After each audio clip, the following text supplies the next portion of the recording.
Hello and welcome to Firefighting in Canada this week. It's Friday, November 18, 2016. Today's edition is brought to you by WaterAx, We Move Water. I'm Tamar Atik, and here are the top stories. The City of Windsor in Ontario has more fire-related injuries than 14 other Canadian municipalities surveyed. The NFPA is implementing tougher standards for PPE cleanliness. And Chief Don Jolley explains the rationale behind British Columbia's new training standard.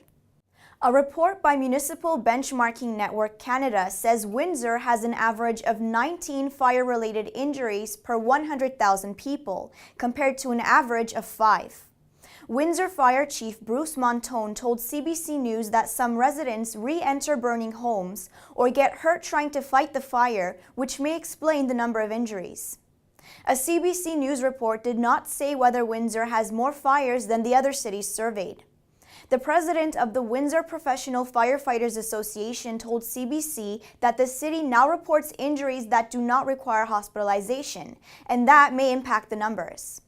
Soiled bunker gear used to be a badge of honor, but as NFPA Canadian Regional Director Shane Mintz writes in the November issue Firefighting in Canada, it is now accepted and understood that contaminants from fire are toxic and that bunker gear needs to be cleaned regularly.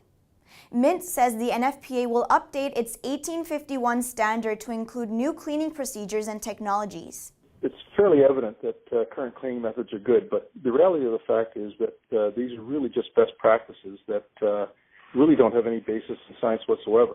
NFPA in its revision cycle, the next revision cycle, which is in 2018, will be looking at updating cleaning procedures that will address persistent contamination issues, investigating new and innovative cleaning technologies, and most importantly, making sure that the health and wellness of the firefighter is first and foremost.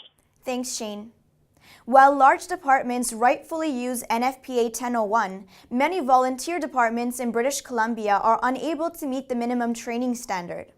Fire Chief Don Jolley explains in his Leading Edge column that the new Structure Firefighters Competency and Training Playbook focuses on skills rather than certification. The decision was made to focus on the competencies rather than certification because what we found in our research is that many departments didn't utilize many components of the 1001 standard. For example, fire hydrants are very rare in rural communities as are aerial apparatus.